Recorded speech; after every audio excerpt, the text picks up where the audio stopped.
एक छोटी सी कहानी है पुराने जमाने की। एक राजा थे जिन्हें हर सुबह नाश्ते में फल लेना पसंद था। उनका सेवक राजमहल के उद्यान में जाता, बगीचे में जाता और वहाँ जो भी फल लगे होते उनमें से कोई ना कोई फल तोड़कर थाल में सजा कर ले आता।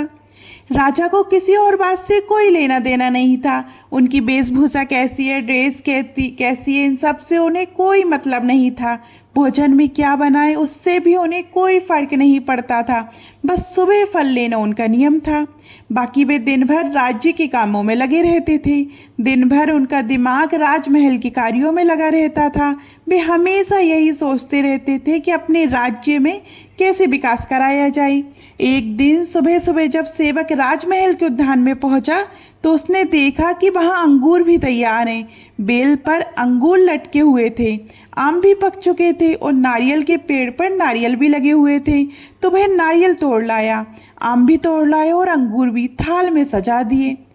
तीन तरह के फल लेकर वह राजा के दरबार की ओर बढ़ रहा था कि तभी उसके अंदर से अंतरात्मा की आवाज आई, तीन फल क्यों ले जा रहे हो?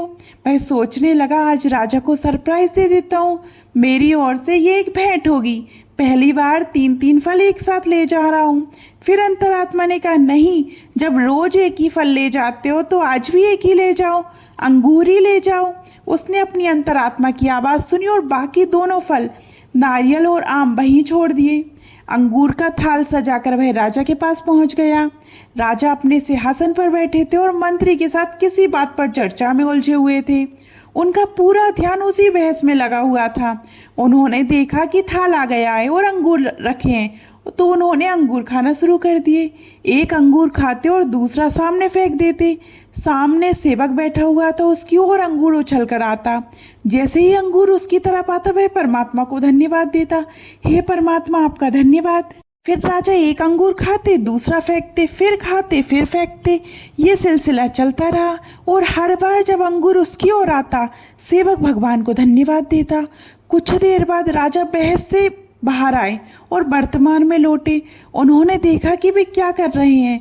उन्हें एहसास हुआ कि वे एक अंगूर खा रहे हैं और दूसरा फेंक रहे हैं। उन्होंने गौर किया कि सेवक बार बार ऊपर वाले को धन्यवाद दे रहा है। राजा ने पूछा, तुम बार बार भगवान को धन्यवाद क्यों दे रहे हो? सेवक ने कहा, राजा साहब क्या बताऊं, आज सुबह जब मैं बगीचे में गया तो वहाँ तीन फल तैयार थे, नारियल, आम और अंगूर। मैं तीनों फल थाल में सजाकर आपकी ओर आ रहा था, लेकिन मेरी अंतरात्मा ने कहा कि तीन फल ले जाने की आवश्यकता नहीं है, सिर्फ एक ही फल ले जाओ, अंगूर।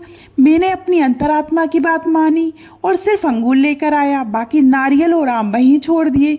मैं इसलिए धन्यवाद कर रहा हूँ कि जब आप अंगूर खाकर मेरी तरफ फेंक रहे हैं तो मुझे कोई चोट नहीं लग रही। अगर मैं आम या नारियल लेकर आता और आप मेरी ओर फेंकते तो मुझे बहुत चोट लग सकती थी, मेरे सिर पर भी लग सकती थी।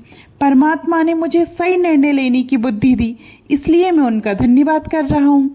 ये सुनकर राजा बहुत प्रसन्न हुए और उन्होंने सेवक को बड़ा इनाम दिया। ये छोटी सी कहानी हमें सिखाती है कि अंतरात्मा की आवाज़ परमात्मा की आवाज़ होती है। उनका जो भी प्लान होता है वह हमेशा हमारे लिए सबसे बेहतर होता है, इसलिए उस पर भरोसा करना सीखिए और हर परिस्थिति में उनका धन्यवाद करते रहिए। धन्यवाद।